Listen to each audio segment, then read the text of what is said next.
जिया भैया जिया।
सबसे पहले आप भोजपुरिया भैया लोगन के हमशन किशोर पांडे, ग्राम दुबारी, जनपद मऊ, अपनी उत्तर प्रदेश की तरफ से, अपनी है पूरी बिरहा पार्टी की तरफ से नमस्ते प्रणाम सलाम करत हई। एक बिरहा आप लोगों के सामने जात बा। बिरहा तो बड़ा आप लोग सुने हैं, लिखे हैं आदरणीय कवि भोला यादव जी, बंबई रहते हैं, बनारस के रहने वाले हैं। गाने का शीर्षक होगा कौन श्रेष्ठ संगीत में। भूमिका में 4 लाइन कहना है।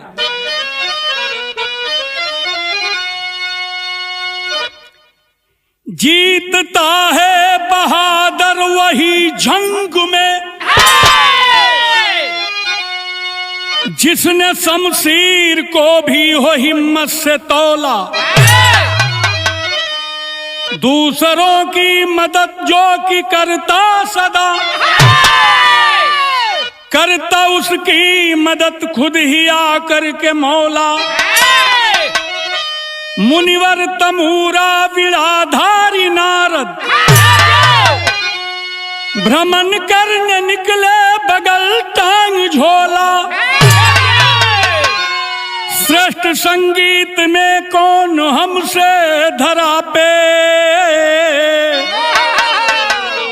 एक दूजे से बनते बड़ा दोनों भोला।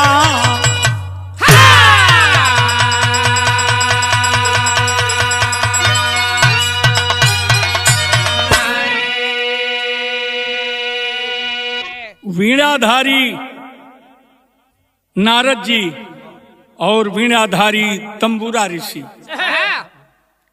दोनों एक दिन घूमते हुए जा रहे हैं। आपस में बहस हो गई। हम बढ़िया गाते हैं, हम बढ़िया गाते हैं, हम तुमसे आगे, हम तुमसे आगे। एक लाइन जो तर्ज बा मास्टर साहब, कौन तर्ज का लाइन बा?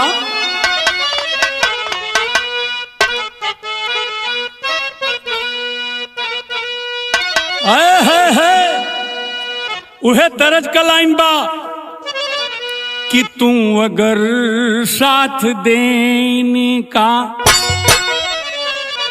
तू अगर साथ देने का वादा करो, मैं यूं ही मस्त नग में लुटाता रहूं।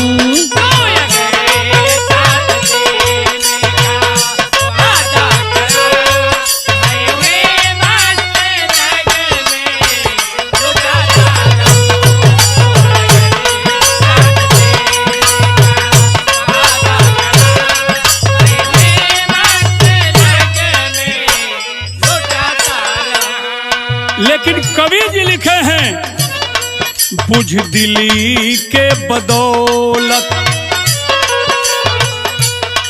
बुझदिली के बदौलत कभी बुझदिलों तू समर में बनेगा विजेता नहीं। बुझदिली के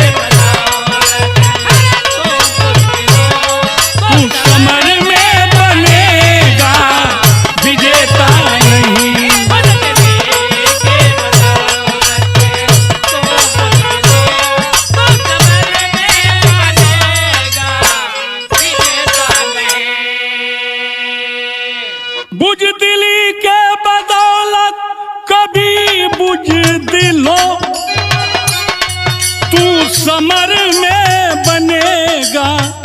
विजेता नहीं जुर्म करके जहां भी, जालिम जबर जुल्म करके जहां भी, जालिम जबर तू किसी का बनेगा चहेता नहीं।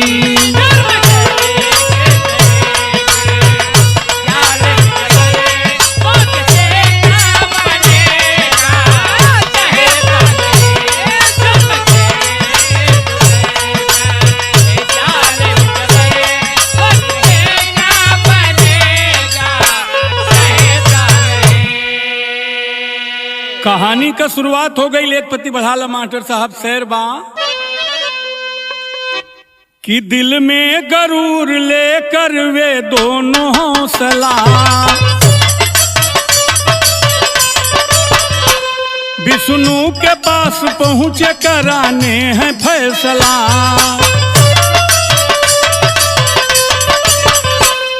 दोनों में बड़ा कौन है संगीत का ज्ञाता,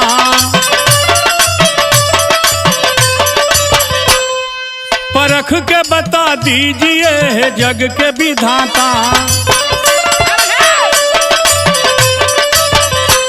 बोले हैं हरि विष्णु मेरी बात मानिए,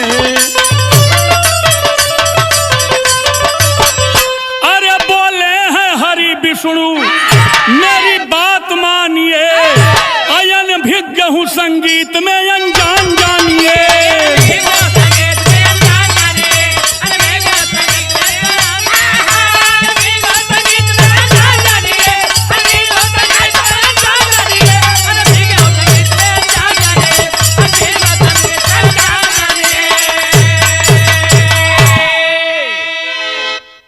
दोनों ऋषियों को आदर सहित भगवान विष्णु जी बैठाते हैं आसन पर। कैसे चला लोग नारद जी कहला कि हमारी में या तमूरा ऋषि में बहुत छिड़ल बाई कहत हूँ हम संगीत में बड़ा, हम कहत हैं हम आपे के फैसला करे के बा। विष्णु जी कहला कि हम ये मामले में जीरो हैं, एकर फैसला हिमालय पर्वत के ऊपर बैठल हुवन बजरंगबली वह कह सकल हनुमान जी, वहीं आप लोग चले जाइए। तरज लाग गई बैजू मास्टर बड़ी पुरान तर्ज है।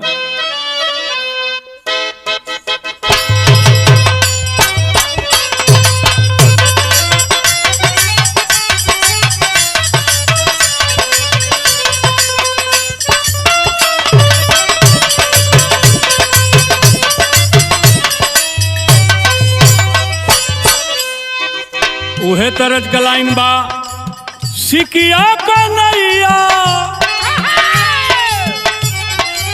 सिकिया कन्हैया बनवल कन्हैया की दिहले जमुनवा में, छोड़ ये गुइया दिहले जमुनवा में।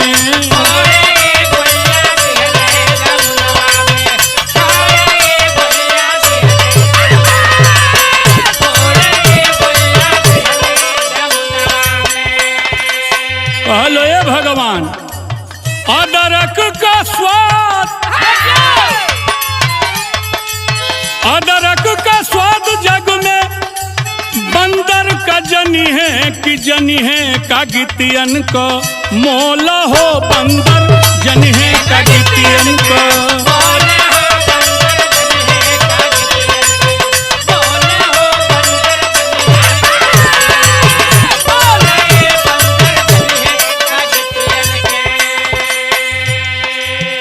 गवल कजे करे न तनिको शहूर बा,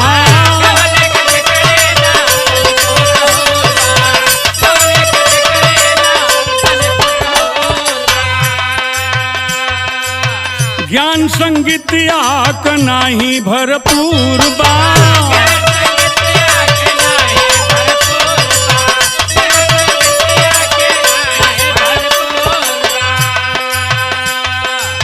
वैसन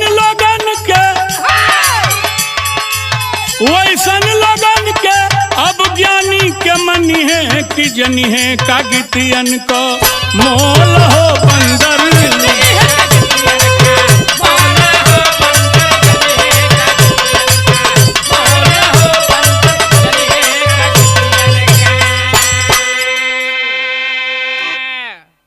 इस विरह को आप लोग सुन रहे हैं। यूपी 52 राज म्यूजिक चैनल को सब्सक्राइब भी करिएगा। राजकुमार भाई हम लोगों के कवि हैं और निर्देशक भी हैं। हाई सुना टेरी में कवि जी को लिखना पड़ा।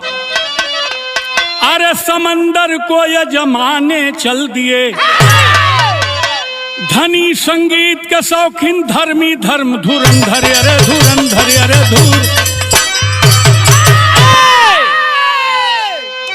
सोच में पड़ गए नारद तमूरा,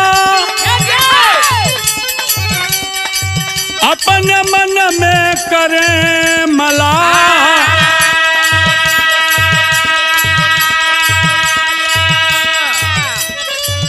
बहकाए हमहन के विष्णु, सिर के अपने टारी बाबा।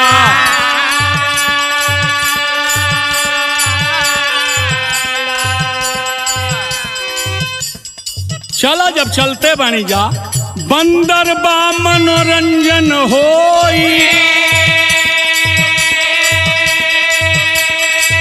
जहां हिमालय खड़ा मला।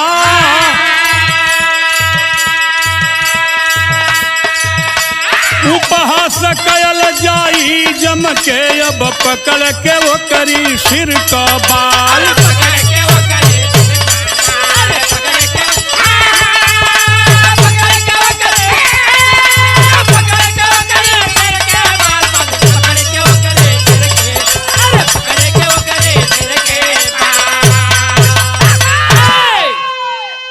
दोनों लोग चल दिए बाबू।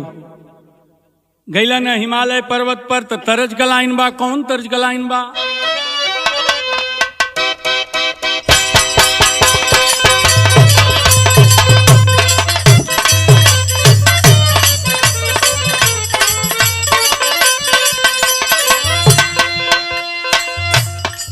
साड़ी हम न पहिरब राजा, साड़ी हम न पहिरब राजा, रेलिया का ड्राइवर।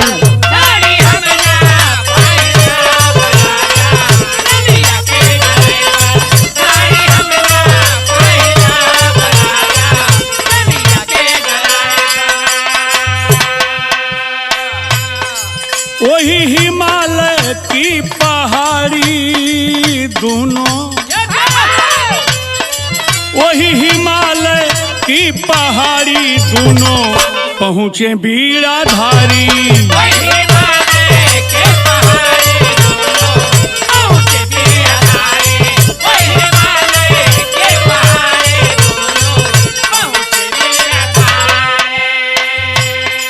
पहुँच गए लोग।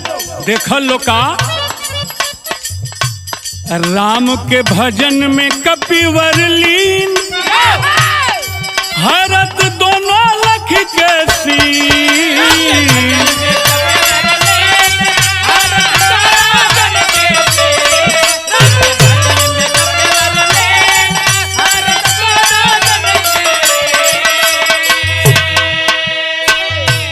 हनुमान जी भजन गावत हुआ झांझ बजा के, झूमे सुन के लायादारी दोनों, झूमे सुन के लायादारी दोनों, पहुँचे बीड़ाधारी।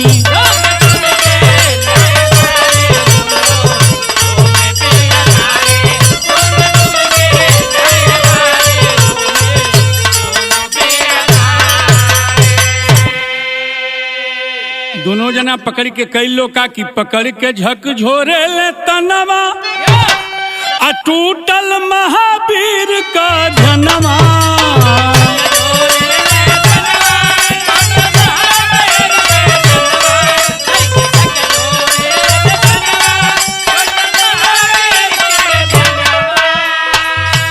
खबरदार कौन हो?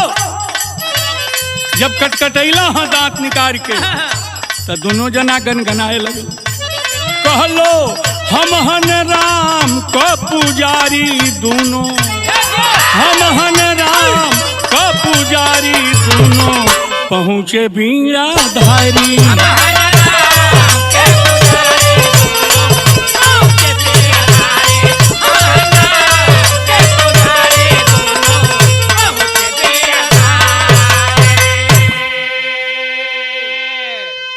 का बात बा, कैसे आयल हुआ लोग? कहलो हमन को भगवान राम को भक्त हैं। तब तन ठंडैलन बजरंग बली तरह जो है बा कि बोवली मोखीरा बारे, अरे बोवली मोखीरा बारे, अरे नदिया की तिरावा जिरावा ना नदी रे, ना नदी रे, खीरावा या गोरे दिन हमारा।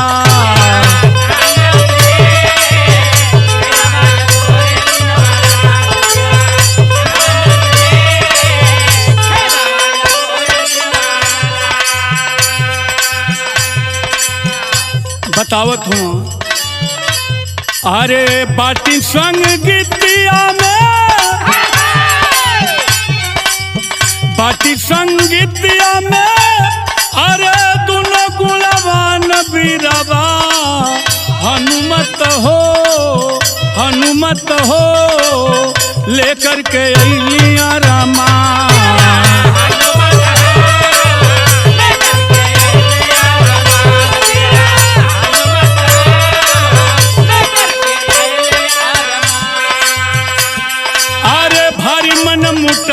दोनों भाई बाटे मीत में,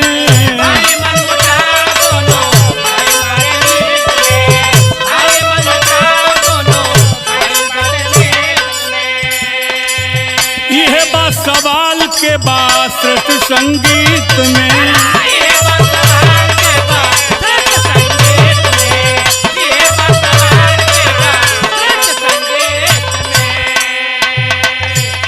अरे लेके परीक्षा करो,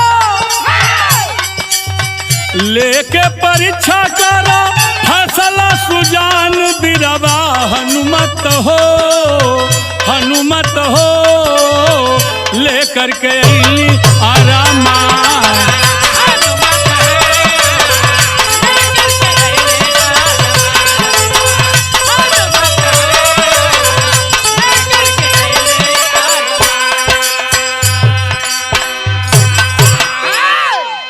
इतनी बात जब बजरंग बली सुनते हैं तो कहना है मास्टर, पहपट में भाव लग गई।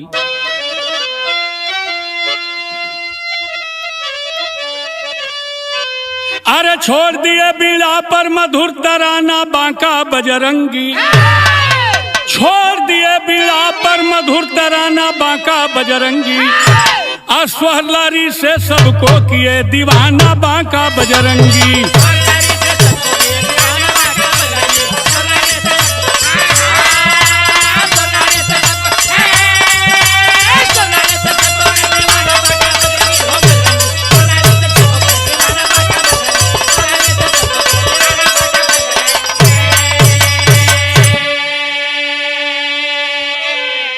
लगे भजन गाने बजरंग बली, नतमस्तक हो गया हिमालय, अरे नतमस्तक हो गया हिमालय, बहने लगा पिघल के हो, जलधारा में नारद तुमुरा बहने लगे फिसल के हो, फंसे मुसीबत में दोनों मस्ताना बांका बजरंगी, अब बचा जीवन खतरे से हनुमाना बांका बजरंगी।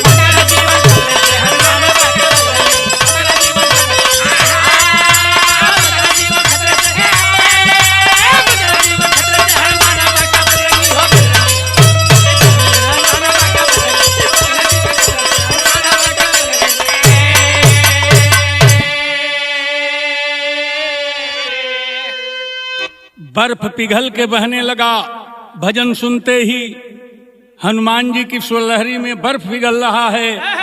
नारद जी बहाए लगल, तुमुरा ऋषि बहाए लगल, हाथ जोड़त बा लोग, कहना बाबा बुआल्हा में कैसे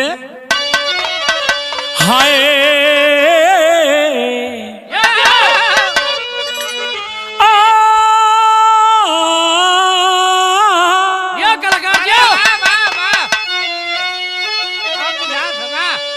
करुण पुकार सुन के,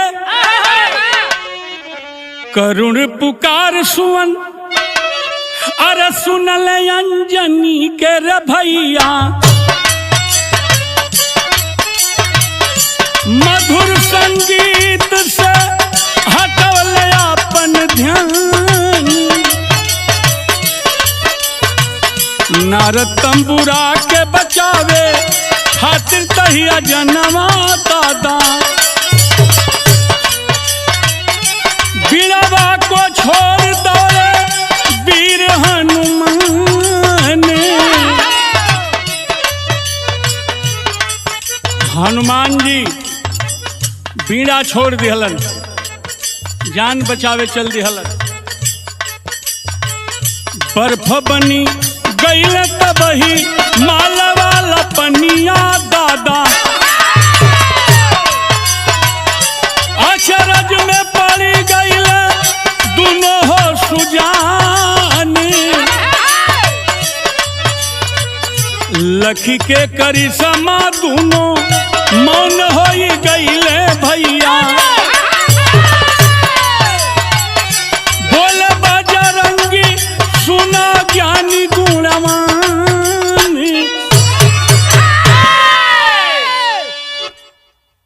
बचावे खातिर जात हो बजरंग बली, बर्फ का पानी फिर जम के अब पत्थर हो गई।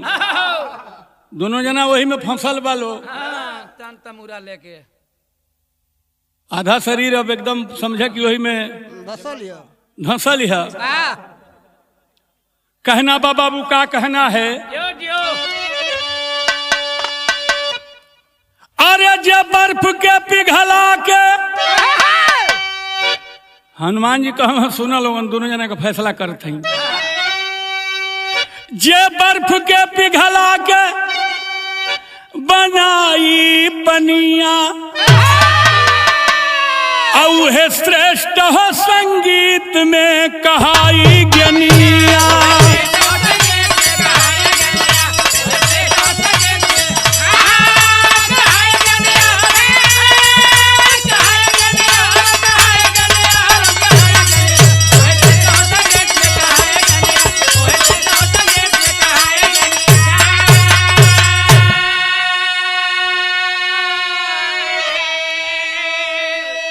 अब एक पानी बनावलो पिघलावलो अपनी गीत से भजन से, लेके बीड़ा दोनों जन कैले अजमाइश, पिघलल न बर्फ अधूरी रह गए ख्वाहिश।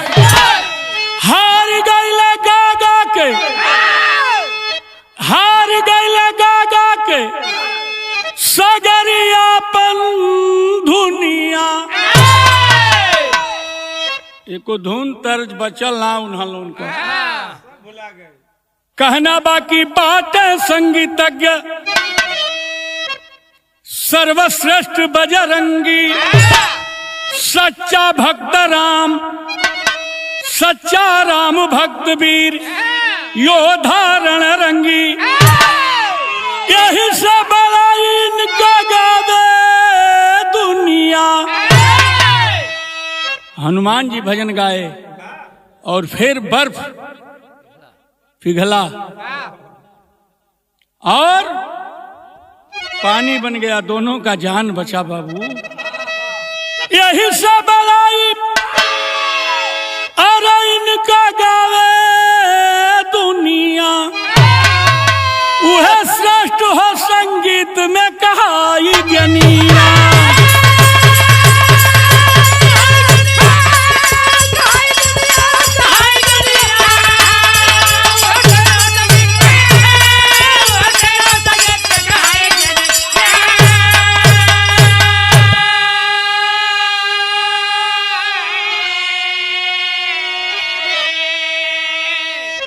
गुरु बिहारी रमन बेचन,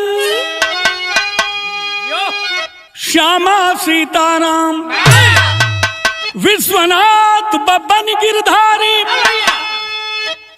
भरत जी सिया राम हो। समंदर को यजमाने चल दिए, समंदर को यजमाने चल दिए। भोला चंद किशोर है राजकुमार सिकंदर, समंदर को यजमाने चल दिए।